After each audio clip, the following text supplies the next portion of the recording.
Ternyata kitab yang diajarkan oleh syekh yang sorbannya besar sekali, masyhur di kota Damaskus, itu karya dia sendiri, karya Imam Ghazali. Jadi dia belajar kitab dia ke orang. Orang itu nggak tahu yang ngarang kitab ada di depannya. Kena prank dia. Sampai Imam Ghazali pergi, orang itu nggak tahu bahwa yang tinggal di menara adalah pengarang kitab Al-Mustasfa. Begitu dia menghancurkan keakuannya. Abda'ana minal adami ilal wujud wa aada hayatana ba'dal maut. Asyhadu an la ilaha illallah, asyhadu anna Muhammadan abduhu wa rasuluh. Allahumma salli ala sayyidil wujud sayyidina Muhammad wa ala alihi wa ashabihi jama'in wa ba'du. Allahumma inna nas'aluka al-khaira kullahu mimma 'alimna wa mimma la na'lam wa na'udzu bika min asy-syarri kullihi mimma 'alimna wa mimma la na'lam innaka anta 'allamul ghuyub. Allahumma bika asbahna wa bika amsayna wa bika nahya wa bika namutu wa ilaika an-nusyur. Subhanallah bihamdihi adada khalqihi wa zinata 'arsyihi wa ridha nafsihi wa midada kalimatihi. Bapak Ibu yang bukan Allah, insya Allah mulai dari pagi ini kita akan ganti kitab. Tadinya Al-Fiqhul Akbar, kitab Ahlus Sunnah tertua yang ditulis oleh Imam Al-A'zam Abu Hanifah yang wafat tahun 150 Hijriah. Sekarang kita akan mengkaji kitab Qawaidul Aqaid, kaidah dalam akidah Ahlus Sunnah yang ditulis oleh Imam Ahlus Sunnah yaitu Abu Hamid Al-Ghazali. Sering dengar nama Ghazali? Imam Ghazali, sering dengar? Nah, kita mau kaji akidah dia. Kitab ini ada yang dicetak sendiri, ada juga yang di muqaddimah atau di juzuk pertama dari Ihya Ulumuddin. Ya. Sebelumnya kita harus mengenal dulu siapa Imam Ghazali. Dan sebelum kita mengenal Imam Ghazali, mari kita baca suratul Fatihah. Semoga Allah membuka hati pikiran kita semua dan menyampaikan nurnya kepada Sayyidina Muhammad SAW dan Imam Abu Hamid Muhammad bin Muhammad Al-Ghazali. Al-Fatihah. Bismillahirrahmanirrahim.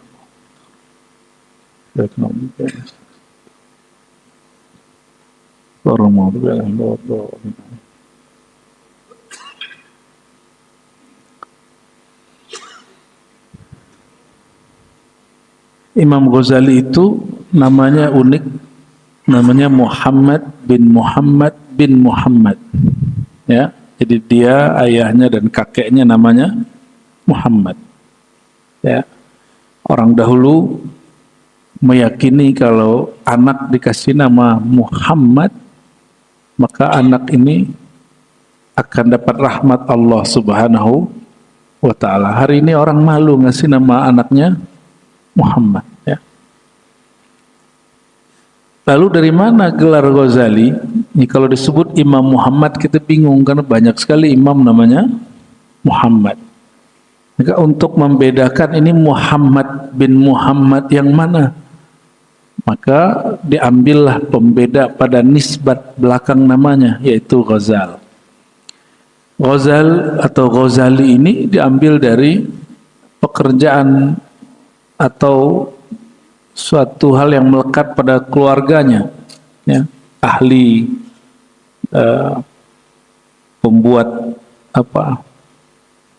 ghazal, bisa jadi benang atau penenun gitu ya. Itu asal muasal daripada namanya. Nah, beliau ini bukan orang Arab asli, beliau sudah campuran dengan Persia. Ini saya heran Bapak Ibu, ahli hadis, ahli fiqih, ahli akidah, kebanyakan tidak murni Arab. Kebanyakan apa? Orang ajam, orang yang tidak berbicara bahasa Arab secara murni. Sebagai contoh, ya, Imam Abu Hanifah, beliau di Kufah yang kita bahas kemarin.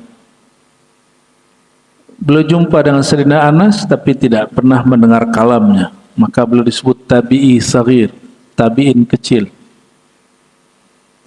Imam Malik masih orang Arab, tinggal di Madinah. Imam Syafi'i juga murni Arab.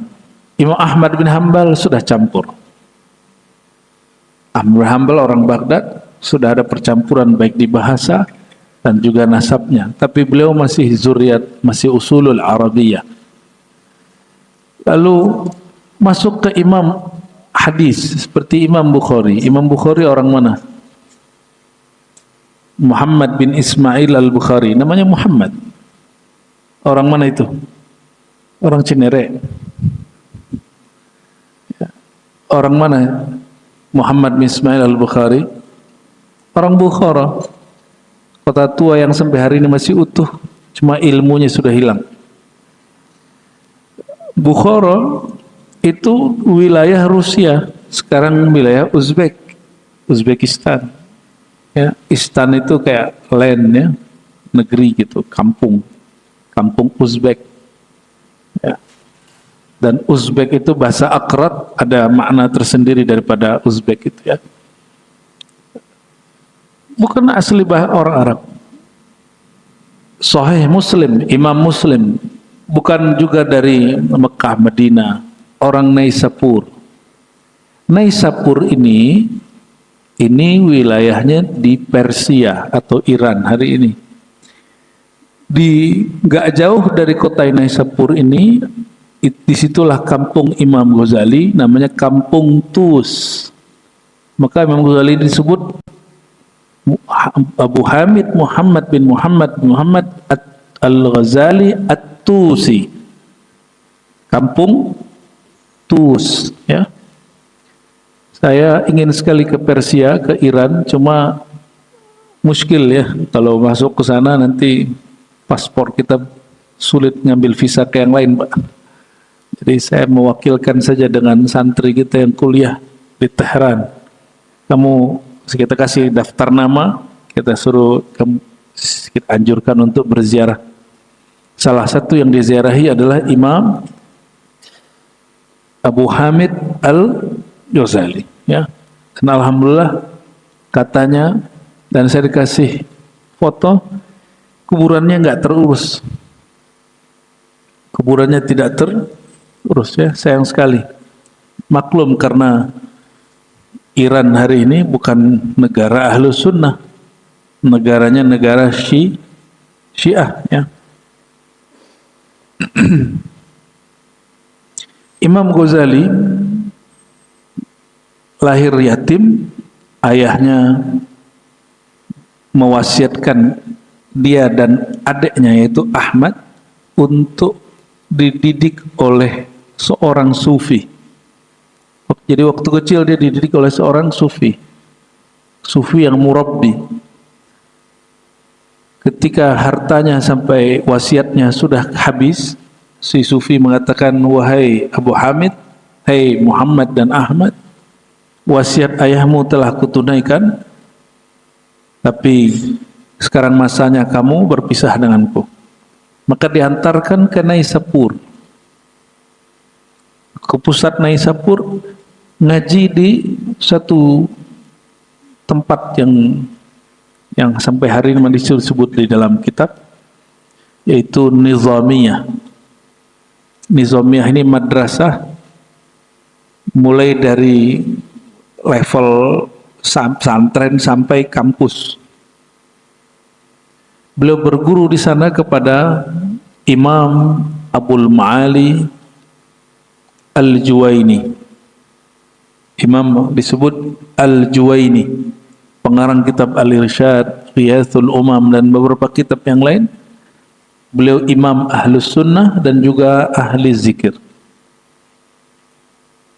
Asbab Imam Juwaini inilah Imam Ghazali menjadi orang hebat.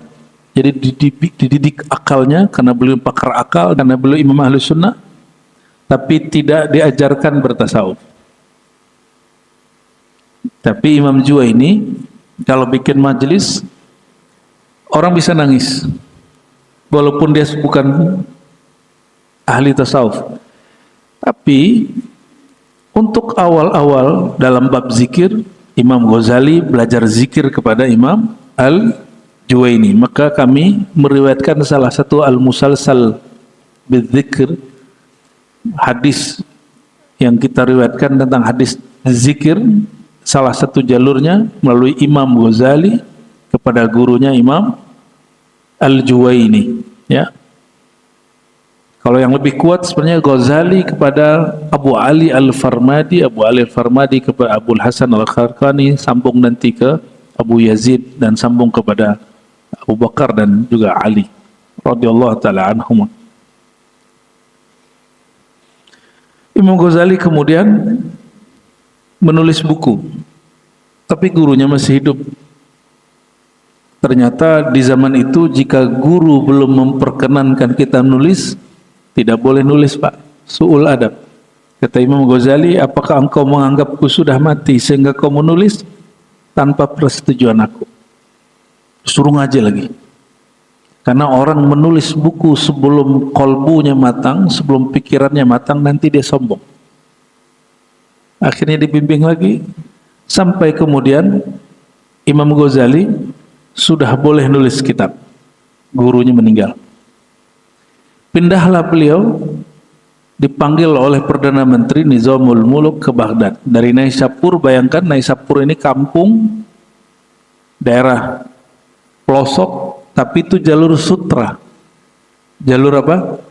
Orang kalau mau ke Cina, Uzbek, ke India, itu mesti lewat di Naisapur. Maka dari Naisapur dia dipanggil, nama dia mulai harum sampai namanya viral ke Baghdad. Baghdad masih jadi pusat Islam saat itu. Maka dipanggil beliau oleh Nizamul Muluk untuk menjadi rektor di Madrasah Nizamiyah Pusat. Jadi dulu semua madrasah di zamannya disebut Nizamiyah. Sampailah kemudian beliau di Baghdad dan memang luar biasa. Beliau ini bisa banyak bahasa, salah satunya bahasa Persia dan juga bahasa Arab, dan mengajar dalam dua bahasa, nulis dalam dua bahasa. Imam Ghazali dicintai oleh muridnya, jadi sekali majelis itu yang hadir cuma ulama, jumlah ulamanya sekitar 300 sampai 400. Yang hadir cuma ulama. Kalau kita sebut sekarang kelas pasca sarjana. Ya, kelas pasca sarjana yang hadir hanya 300 sampai 400, nggak boleh lebih, dan itu mesti sudah diuji dulu. Orang yang sudah lolos kriteria. Dan dipanggillah dia oleh Nizamul Muluk untuk menjadi penasehatnya. Kalau di zaman presiden sebelumnya Watim Pres, ya. Kalau sekarang jadi apa? Penasehat presiden. Kira-kira saat itu nggak ada lagi ulama yang lebih masyhur daripada Imam Al-Ghazali, bahkan kemasyhurannya melewati gurunya sendiri. Bahkan murid-muridnya mengatakan, kok Ghazali ini lebih pintar dari gurunya, sampai ada kalap begitu. Walhasil semua ilmu dia bicarakan kecuali ilmu hadis dan tasawuf. Jadi dua ilmu yang dia tidak bicarakan, ilmu apa? Ilmu hadis, tasawuf. Bapak jangan kaget, Imam Ghazali ini mengerti mulai dari bab akidah, mantiq, fikih dia kitabnya ada yang tebal, ada yang pendek. Pendeknya segini. 3 kali tebal ini pendeknya, judulnya Al-Wajiz. Ya, kumpulan pendek bab fikih mulai dari bab bersuci sampai berjihad. Pendek 3 kali ini. Lalu ada yang panjang, berjilid-jilid, belasan jilid. Seandainya beliau ingin buat mazhab baru, mungkin. Tapi beliau tidak mau keluar dari mazhab Syafi'i. Tapi beliau merapikan apa yang berserakan dari mazhab Syafi'i. Beliau nulis kitab akidah.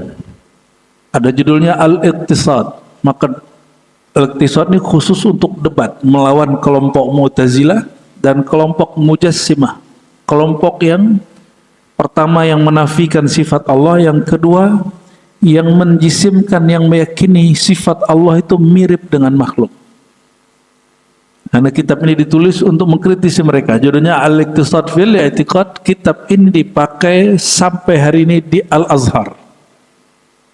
Al-Azhar, tahu Al-Azhar? Di mana Al-Azhar? Kairo.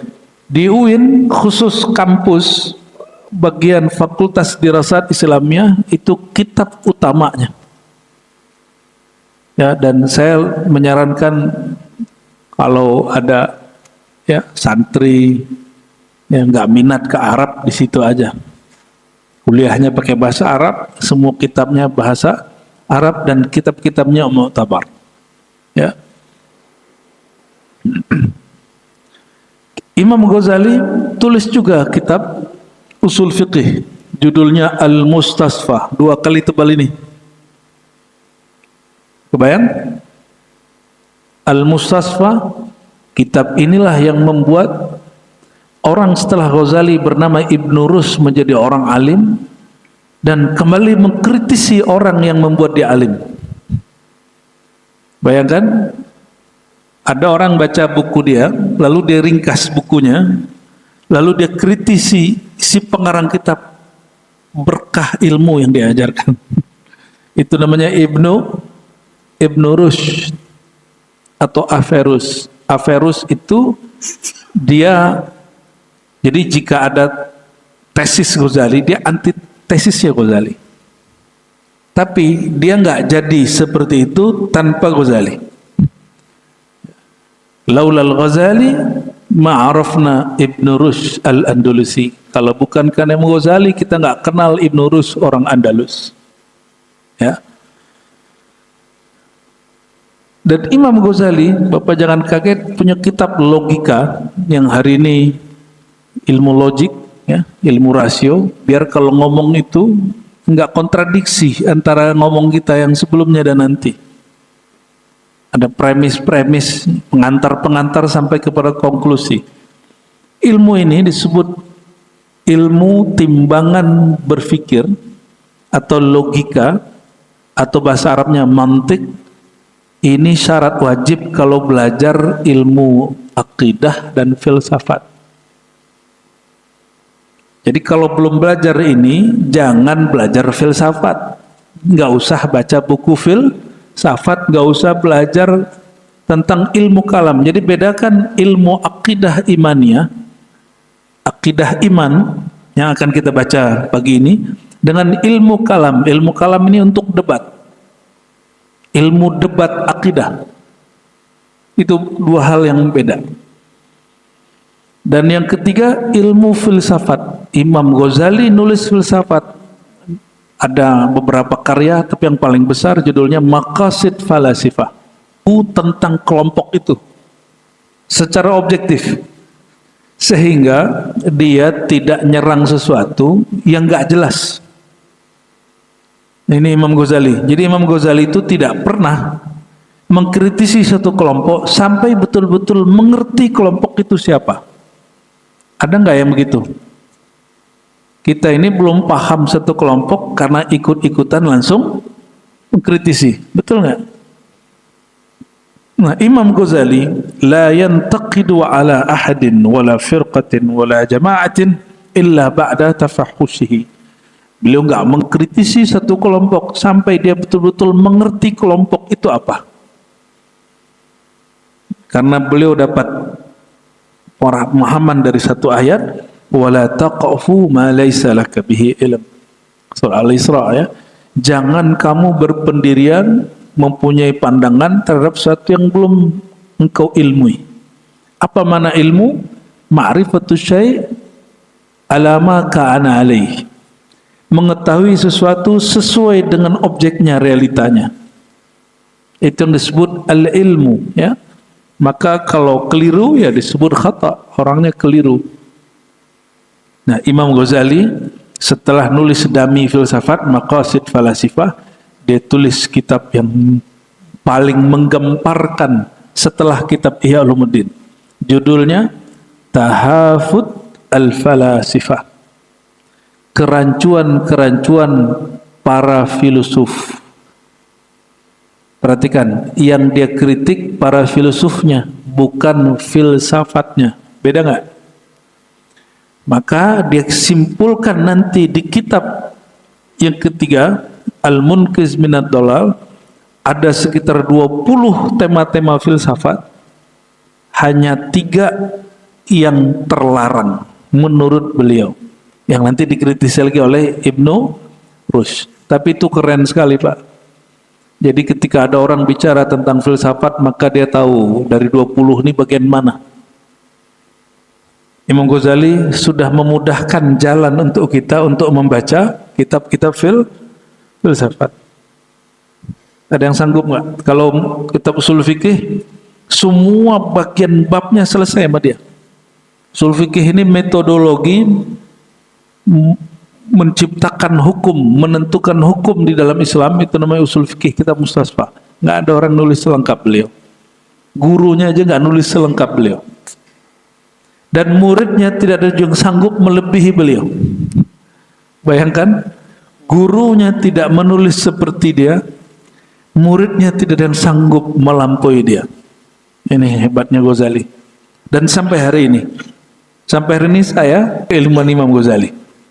Bukan taklid ke buku Imam Ghazali.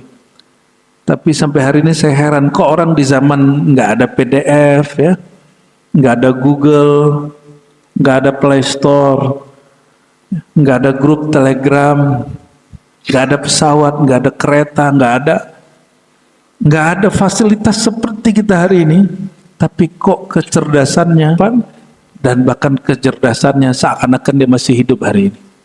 Ya, rahimahullah rahmatal wasi'ah. Ya, semoga Allah merahmati Imam Ghazali dengan rahmat yang luas. Terakhir, Imam Al-Ghazali, walaupun muridnya banyak, dia paling viral.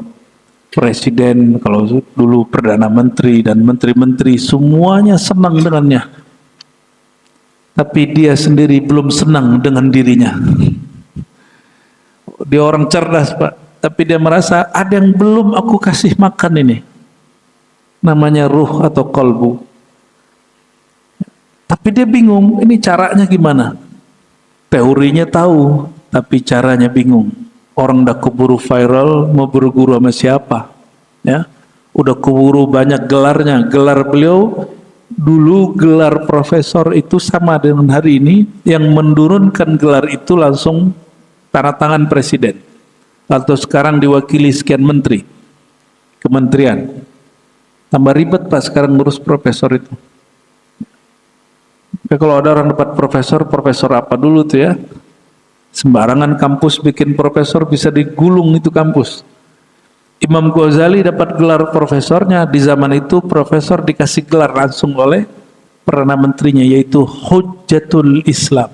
Ini gelar tertinggi di zaman itu. Apa gelarnya? Hujjatul. Jadi Islam, hujahnya Ghazali orangnya. Maka siapapun ketemu Imam Ghazali pasti ikut dengan pandangan Imam Ghazali. Tapi urusan kolbu, Imam Ghazali kering. Maka beberapa kali Imam Ghazali ini berfikir, bertafakur, lalu dia terdiam, gak bisa ngomong beberapa jam. Puncaknya, dia selalu bertanya, aku ini siapa, dari mana, mau kemana. Itu selalu yang dia pikirkan. Apa aku sudah bahagia? Ya? Apakah aku sudah bahagia? Dengan semua pencapaian ini, harusnya kan udah bahagia Pak. Ternyata Ghazali kemudian mempertanyakan itu dan nulis kitab dalam bahasa Persia, judulnya Kimiyat Sa'adah atau Kimiyat Sa'adah, yang sudah diringkas oleh Imam Muhammad Amin Al-Qurdi An-Naqsyabandi. Ringkas dari kecil, kitabnya lebih dari 1000 halaman, diringkas menjadi 40 halaman. Enak bener ya? Kitabnya berapa? Lebih dari 1000 halaman bahasa Persia. Dia mempertanyakan apa cara bahagia, dan hasil itu 10 tahun dia mencari, jadilah kitab itu. Setelah nulis Kimiyatu Sa'adah, dia tulis Munqiz Minad Dhalal, dia tulis kemudian Ar-Risalah Duniyah. Terakhir 4 tahun sebelum dia wafat, dia nulis kitab Ihya Ulumuddin 4 jilid besar. Ini jilid pertama Pak, saya bawa. Di sini ditulis, dinukil kitab akidahnya. Ya.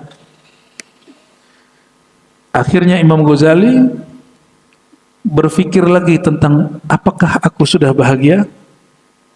Sampai dia nggak bisa ngomong, nggak bisa ngajar, nggak bisa menemui orang. Dikirim banyak dokter. Bayangkan kalau penasehat Perdana Menteri, dokternya keren gitu. Semua dokter di Baghdad, bahkan luar Baghdad dipanggil. Terakhir ada dokter misterius. Kata dia, Abu Hamid, Hujjatul Islam, Anda ini bukan sakit badan. Kamu sakit yang di dalam badan. Terus gimana? Ukhruj. Keluar.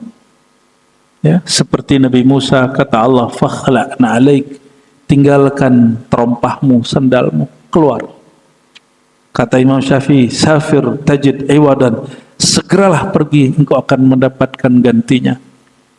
Maka dia tinggalkan, mohon maaf, ini jangan ditiru ya, ditinggalkan semua pekerjaannya, semua jabatannya, semua gelarnya, semua karya dan bukunya, dan dia tinggalkan juga anak-anak dan istrinya, disuruh pulang duluan ke kampungnya. Baik kan Pak? Dan dia berangkat dari Baghdad mau pergi haji. Siapa tahu di perjalanan haji jumpa ulama. Di tengah perjalanan dia jumpa dengan Imam Abu Ali Al-Farmadi yang mengajarkan dia zikir Al-Asma'ul Husna dan zikir kolbu.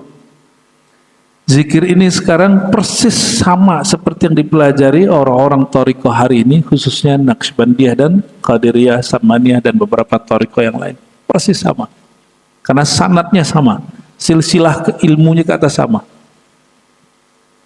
Jadi saya mengkritisi kalau ada orang mengatakan Ghazali tidak punya mursyid. Dia punya mursyid namanya Abu Ali Al-Farmadi, dia tulis di kitab Ihya ini 2 kali minimal, dan di kitab Al-Maqsad Al-Asna fi Syarhi Al-Asma'il Husna. Ya. Jadi Imam Ghazali punya mursyid. Apa arti mursyid? Guru rohani.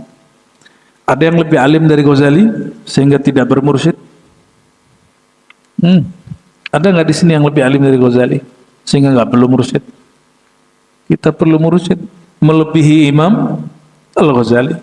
Ini orang sudah hebat, sudah hujjatul Islam, boleh bikin mazhab sendiri, tapi bab rohani dia mencari mursyid. Tapi nggak semudah saya cerita Pak. Dia melakukan itu khalwat 10 tahun lamanya. Dalam 10 tahun itu ada bahwa sekian tahun dia hanya tinggal di menara. Ini masjidnya ada menaranya nggak? Nggak ada. Ada menaranya. Di mana menaranya Pak?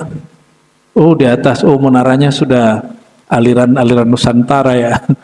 Kalau orang Persia, Baghdad, Turki, Suria, Mesir itu kalau bikin menara terpisah dari bangunan utama. Itu tradisinya. Menara itu tradisi Persia yang menyebar di masa Helenisme ke semua wilayah, ya, termasuk ke kita sudah belakangan. Nah, Imam Ghazali tinggal di menara. Ketika dia turun setiap 5 waktu, dia turun sholat. Apa yang terjadi Bapak Ibu? Selesai sholat, ada orang ngajar kitab usul fikih, judulnya Al-Mustasfa. Dia tunggulah sebentar. Ini Mustasfa punya siapa nih? Apa judul punya orang lain? Apa judul punya aku ini? Ternyata kitab yang diajarkan oleh syekh yang sorbannya besar sekali, masyhur di kota Damaskus, itu karya dia sendiri. Karya Imam Ghazali. Jadi dia belajar kitab dia ke orang. Orang itu nggak tahu yang ngarang kitab ada di depannya. Kena prank dia.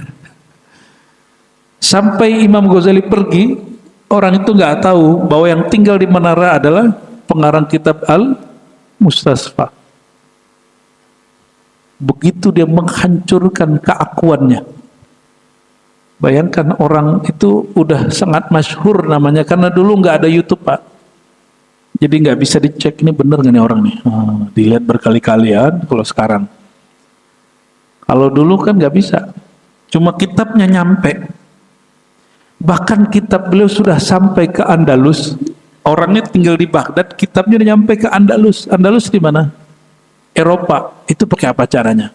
Nggak bisa di-download pakai PDF, Pak. Orang pergi haji, mereka safar ke Baghdad, jadi diputar ke timur, nanti dia balik lagi ke barat. Dia bawa kitab Al-Mustasfa, sampailah ke tangan Ibnu Rushd. Ibnu Rushd tidak pernah jumpa Imam Ghazali, tapi dialah yang berani mengeringkas kitab Mustasfa, lalu mengkritisi pengarangnya. Yang dia kritisi bukan kitab itu, tapi kitab filsafat Ghazali pakai kitab ringkasan Mustasfa. Nanti lain waktu saya cerita, ya. Insya Allah. Banyak hal tentang Ghazali yang belum saya ceritakan, ya. Lalu Imam Ghazali pergi haji, bayangkan pulang haji, dia nggak kembali ke Baghdad. Dia lanjutkan perjalanan rohaninya dan terakhir dia pulang ke kampungnya. Karena dia sudah mentalak dunia, talak 3 sekali. Sudah talak 3 dan tidak boleh rujuk. Akhirnya Imam Ghazali balik ke kampungnya. Di mana kampungnya tadi? Kampung Tus, ya, kampung dekat dengan Mashhad dan Naisapur, ya. Sekarang saya ingat saya namanya Mashhad. Di sana beliau nulis kitab Al-Kimyau Sa'ada, Al-Munqiz Minad Dalal, dan terakhir kitab ini 4 jilid besar, dan kitab ini paling relevan sampai saat ini untuk merapikan rohani kita yang masih gabut, ya. Jiwa kita yang masih kusut, cocok kalau ngaji kitab ini. Ahli akidah baca kitab Ihya Ulumuddin, lurus akidahnya. Ini katanya Imam Ghazali nggak ahli hadis. Coba ente ahli hadis baca kitab ini, pasti heran. Kok orang kayak Ghazali ini katanya nggak ahli hadis, bisa mengkoleksi hadis sejumlah dengan apa yang dikoleksi oleh Imam Abu Dawud, Imam Tirmizi, Imam Ibnu Majah. Mereka ini ngumpulin hadis 4 ribuan atau 5 ribuan. Imam Ghazali mengumpulkan di kitab ini 4.800-an hadis dan ribuan asar. Kalau digabung lebih dari 10.000. Itu kalau bukan orang ahli hadis juga nggak mungkin. Sekarang kalau ada ustadz buka tablet, buka kajian hadis arba'in, ustadz sudah disebut ustadz ahli hadis, padahal dia nggak hafal hadis 40. Cuma karena dia menjelaskan hadis 40 disebut ahli hadis. Itu gelar berat, Pak. Ya, saya nggak mau disebut ahli hadis, walaupun ngaji hadisnya lama, nggak pantas. Karena Imam Ghazali 1 kali dengar hadis langsung hafal. Tapi Imam Ghazali tidak mendalami 1 bab di ilmu hadis, yaitu bab takhrij, menelusuri asal-usul hadis dan kualitasnya. Beliau hanya belajar hadis saja, tapi belum mengerti teorinya, ya. Maka Imam Subki mengatakan, seandainya Ghazali melakukan yang kami lakukan, la sabaqana, dia akan melewati semua ahli hadis. Kenapa Ghazali tidak mempelajari ilmu hadis seperti ahli hadis? Karena bagi Imam Ghazali, ilmu hadis itu ilmu basic, bukan ilmu tinggi. Dia ilmu basic. Kenapa? Sifatnya hafalan. Sifatnya hafalan. Nih, perhatiin, kalau ingin kebangkitan Islam di generasi anak muda kita, jangan cekokin mereka dengan hafalan. Ya, yang kita tuntut dari anak-anak generasi muda kita, mereka mengerti apa yang dibaca dari Quran yang dihafal, mengerti sunnah Nabi Muhammad SAW. Perhatiin, nanti muncul kelompok ekstrim bernama Khawarij. Mereka mendewa-dewakan hafalan. Dan saya khawatir hari ini Indonesia sudah genting darurat Khawarij. Kenapa? Hampir semua orang tua mendewa-dewakan hafalan dan lupa dengan isi yang sebenarnya. Bangga anaknya sudah hafal sekian juz. Itu ilmu basic, Bapak Ibu. Dan itu umurnya ada. Jadi kalau orang untuk menghafal kata Imam Ghazali, jangan lewat dari umur 15 atau 20. Kalau sudah lewat umur 20 atau umur 15, dia harus masuk ke wilayah berikutnya, gak usah ngapal lagi. Cukup dia menghafalkan 400 ayat hukum. Gak usah menghafalkan semua. Dia harus masuk ke fase berikutnya, yaitu fase memahami. Nanti kalau sudah umur 25-30, dia masuk kepada bab menggabungkan hafalan bacaan dengan analisa kritis. Ghazali begitu rapi dia mengajarkan, maka 300 orang yang hadir tadi jadi mujtahid semuanya. Apa arti mujtahid? Orang yang dapat memproduk hukum meskipun tidak ada disinggung di Quran, di Sunnah, mereka mengerti ini barang hukumnya apa. Gak ada kepikiran nama orang sebelum Ghazali. Filsafat itu banyak sekali medannya, dia ringkas jadi 20, 3 aja yang kufur, 17-nya atau 16-nya aman. Itu cuma Ghazali yang buat begitu, Pak. Ya. Kalau ada orang ahli tafsir baca kitab Ghazali pun bingung. Kok Ghazali ini sangat kuat penafsirannya, menggabungkan antara riwayat, dirayat, akal dan makrifat, gabung semua sama beliau. Jadi ini orang komprehensif, bukan orang-orang kayak kita hari ini ilmunya parsial, hadis-hadis aja, filsafat aja, ya, tasawuf aja. Bagi beliau ini harus digabung. Jadi jangan hanya bertasawuf, tidak belajar akidah, tidak belajar hadis, tidak belajar ilmu filsafat. Jangan juga kemudian belajar filsafat terus meremehkan ahli hadis. Enggak begitu. Bagi Imam Ghazali semuanya ada fungsinya. Ini baru muqaddimah tentang Imam Ghazali, dan beliau karyanya menginspirasi Syekh Abdul Qadir Jilani. Besar kemungkinan jumpa. Syekh Abdul Qadir Jilani mungkin masih kecil waktu itu, nulis kitab Al-Ghunyah. Kitab Ghunyah adalah kitab yang terinspirasi dari kitab Ihya Ulumuddin. Dari kalangan Hanbali yang lain, jadi Imam Syekh Abdul Qadir Jilani, Imam Tariqah Qadiriyah, dia mazhabnya 2, Hanbali, Syafi'i. Ada tokoh Hanbali yang lain, yaitu pengarang kitab yang peringkas kitab ini, yaitu Ibnul Jauzi. Ibnul Jauzi orang yang mengkritisi Imam Ghazali tapi cinta dengan Ghazali, dan dia tulis kitab peringkasan Ihya Ulumuddin dari 4 jilid menjadi 1 jilid, dan diteruskan oleh Imam Al-Maqdisi. Ini yang pernah saya buka di daerah Karawaci dulu, ya, sekarang diteruskan oleh Buya Asfi. Ya, mungkin kalau mau nyimak kajian kitab Mukhtasar Ihya ada di situ. Baik, kita baca muqaddimah kitab ini untuk mengambil berkah. Ya, semoga Allah merahmati Imam Ghazali dan nurnya melimpah sampai kepada kita. Amin ya rabbal alamin. Bismillahirrahmanirrahim. Ya, Qawaid al-Aqaid, kitab kaidah dalam berakidah. Jadi kaidah bukan bahasa Indonesia, kaidah bahasa Arab. Artinya prinsip-prinsip. Wa fihi arba'atu fusul. Bab ini ada 4 fasal. Nanti saya akan coba ringkas, ya. Cuma fasal pertama tidak boleh diringkas, mesti dibaca huruf per huruf, karena dia ringkasan daripada Al-Quran dan Sunnah. Bayangkan Bapak Ibu, ringkasan Al-Quran dan Sunnah, dia ringkas. Jadi Al-Quran dan Sunnah sepertiganya tentang akidah, sepertiganya tentang akidah, lalu dia ringkas menjadi 4 halaman. Orang cerdas nggak tuh?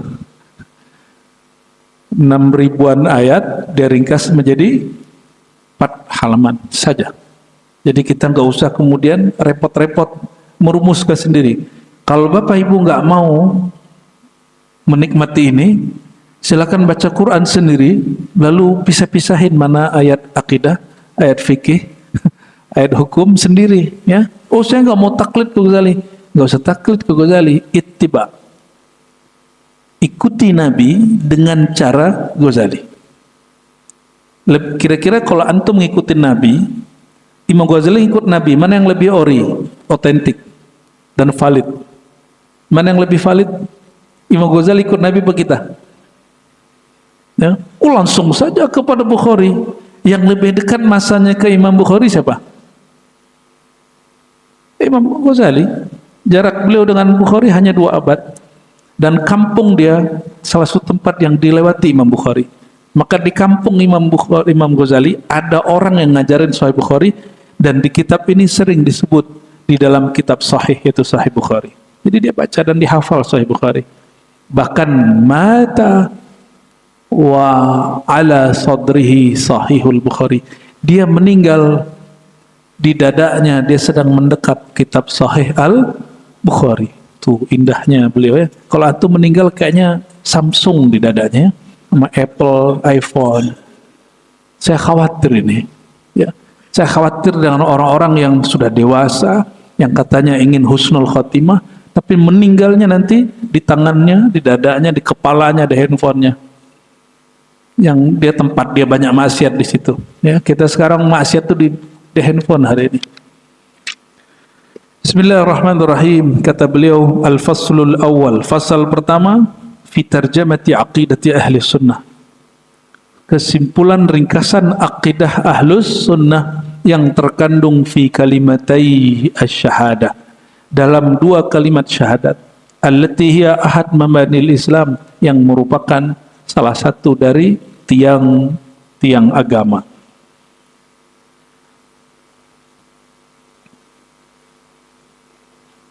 Fanaqulu wabillahi taufiq, ya.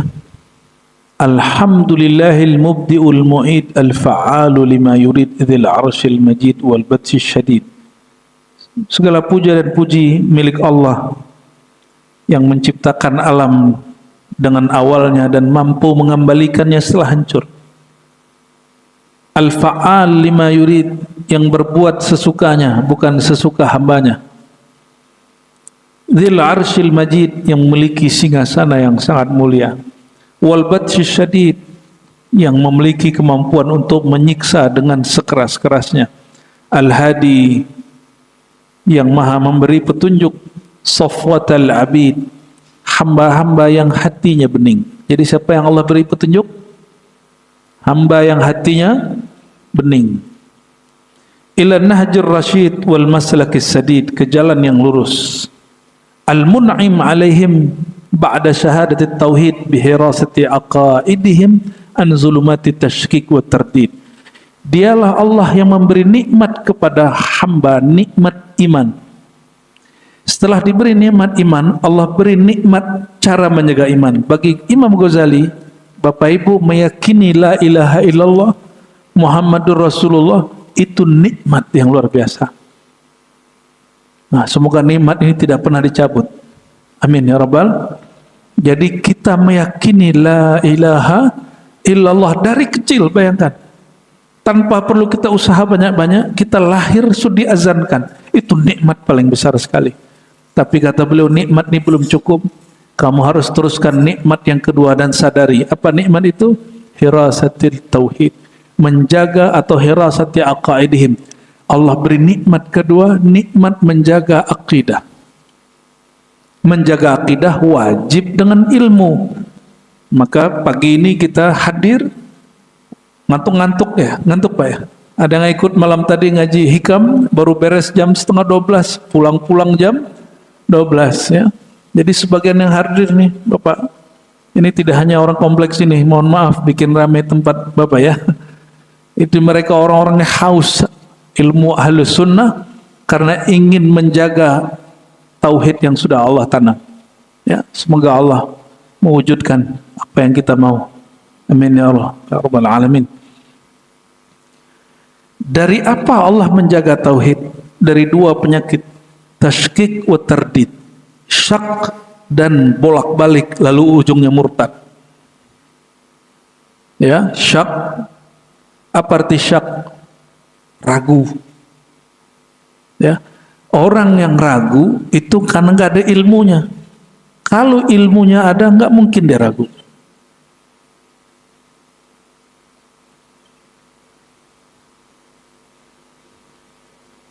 as-salik bihim ila ittiba'i rasulihil mustafa. Ya. Allah lah yang memberi jalan kepada mereka, orang-orang seperti kita insyaallah, untuk mengikuti Rasul Sayyidina Muhammad SAW dan mengikuti para sahabat al-akramin al-mukarramin bit-ta'yid wa tasdid al-mutajalli lahum fi zati wa af'alihi. Ya. Para nabi, para sahabat yang Allah kuatkan dengan anugerah tauhid terhadap zatnya, af'alnya dan sifat-sifatnya, la allati la yudrikuha illa man alqasama wa huwa syahid. Ya, yang tidak mungkin memahaminya kecuali orang yang mau mendengar, wa huwa syahid, dan mau menyaksikan. Jadi beliau menyebut para nabi, para sahabat diberi Allah ilmu ma'rifatuz zat, ma'rifatus sifat, asma wa sifat, ma'rifatul af'al. Jadi ada 4 ma'rifat. Ma'rifat apa? Zat, turun sifat, turun asma nama, turun af'al. Ya. Sampai hari ini kajian ini masuk ke dalam kitab-kitab Ahlus Sunnah yang ada di mana-mana negeri. Ya. Al-mu'arrif iyahum annahu fi zatihi wahid. Nah, Allah lah yang mengenalkan diri kepada mereka bahwasanya dia dalam zatnya wahid la syarikalah. Esa, tidak ada sekutu padanya. Fardun la mathila lahu. Allah itu tunggal, tidak ada yang menyerupainya. Samadun la didda lahu. Dia itu maha, tidak memerlukan selainnya. Kita masih perlu yang lain? Masih perlu yang lain. Munfaridun la niddalah. Dialah yang maha esa dan tidak ada tandingan baginya. Wa annahu wahidun qadimun. Dia maha esa dengan kekodimannya. Apa arti qadim? La awwala lahu. Yang tidak terbayangkan dia punya awal. Kalau dia punya awal berarti nanti dia berakhir. Azaliyun la bidayata lahu mustamirul wujud. Wujudnya akan selalu, ya. La akhira lahu abadiyun. Tidak ada akhir baginya dan dia abadi la nihayah. Ini banyak sekali bahasa Arab yang diserap dalam bahasa kita. Wujud, akhir, ya, betul nggak? Abadi, itu semua bahasa Arab, ya. La akhira lahu abadiyun. Tidak ada akhir baginya, disebut dia abadi. Abadi bukan bahasa Indonesia, Pak. Qayyumun lan qita'a lahu. Dia maha berkuasa dengan dirinya sendiri, tidak memerlukan sokongan orang lain, disebut qayyum. Maka zikir ya hayyu ya qayyum itu akan membuat seseorang mandiri batinnya. Lan qita'a lahu daimun lan sirama lahu. Allah itu maha selalu ada dan tidak akan pernah binasa. Lam yazal wa la yazal mausufan binu'util jalal.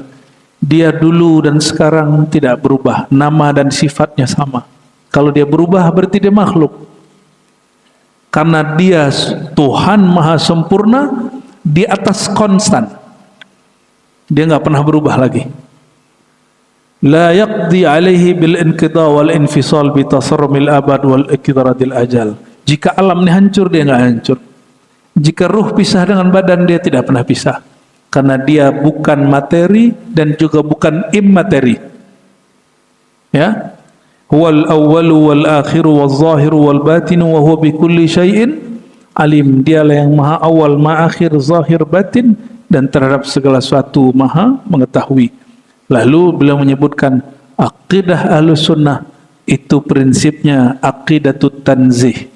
Apa prinsipnya?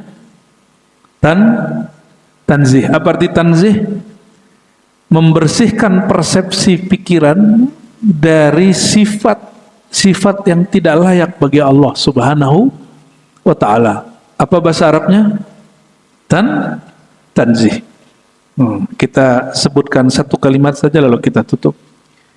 Wujud Allah yang awal, akhir, zahir, batin itu tadi kita katakan dia tidak materi dan juga tidak materi. Kata beliau, wa annahu laysa bijismin musawwarin wala jauhar mahdudin muqaddarin. Wujudnya Allah bukanlah jisim Apa arti jisim? Meter, materi. Yang dapat digambarkan juga bukan jauhar. Jauhar ini immateri, atau kalaupun materi disebut materi paling kecil, disebut jauhar.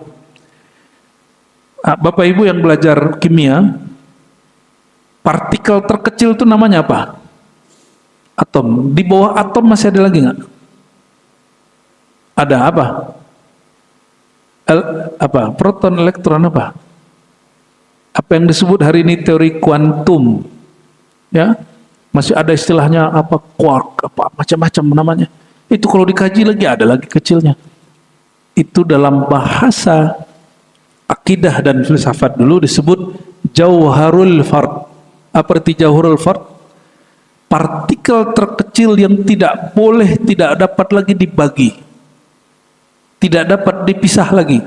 Kalau protonnya apa namanya tadi, atom, itu di dalamnya masih ada dua unsur yang masih boleh diurai. Kalau ini jauharul fard, lebih kecil. Jadi ternyata ulama ahlu sunnah lebih dahulu mendapatkan istilah itu. Jauharul fard, apa istilahnya? Jauharul fard, jauhar inti, fard yang unik. Itu terjemahan bebasnya. Ya, Allah itu bukan materi dan juga bukan inti immateri yang unik itu, atau partikel yang unik itu. Terserah nanti terjemahannya yang mana yang pas. Maksudnya apa, Bapak Ibu?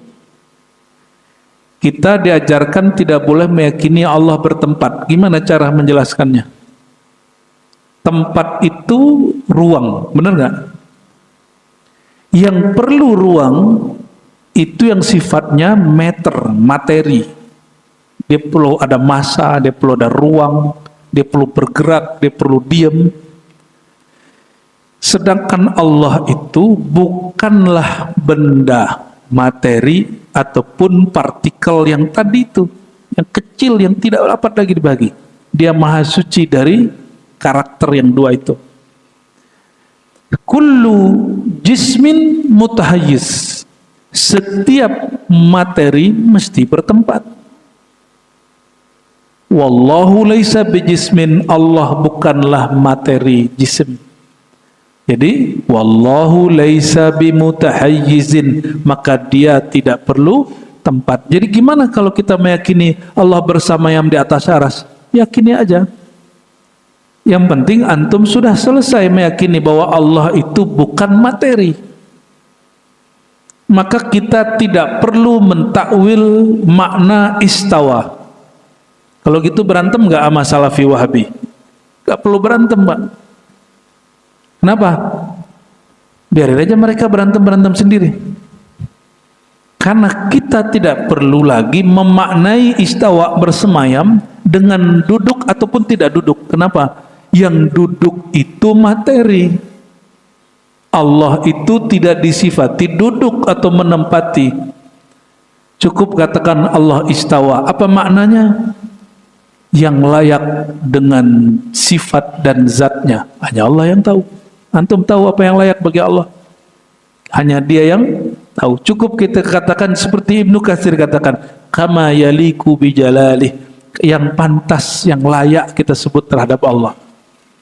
Sok-sokan ingin mensucikan Allah dari sifat benda, malah kemudian terjebak kepada sifat makna. Ya, jangan sampai.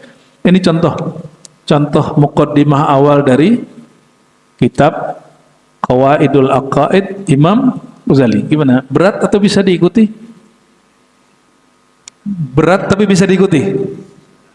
Saya yakin, hakul yakin, otaknya orang yang bangun subuh hari itu cerdas semua. Maka kitab ini saya bawa. Ya, insya saya yakin, hakul yakin, orang yang tahajud, orang yang 5 kali sujud, itu otaknya kena darah terus, darahnya ngalir terus. Itu tinggal dikasih jalan cara berpikir, pasti dia sanggup berpikir. Ya, insya Allah. Semoga akal fikiran kita selalu dibimbing oleh Allah Subhanahu wa taala. Amin rabbal alamin. Mari kita tutup kajian ini dengan baca kafaratul majlis. Subhanakallahumma wa bihamdika asyhadu an la ilaha illa anta astaghfiruka wa atubu ilaik. wal 'asri innal insana lafi khusrin allazina amanu wa salihati wa tawassaw bil haqqi. Walhamdulillah rabbil alamin. Assalamualaikum warahmatullahi wabarakatuh. Silakan.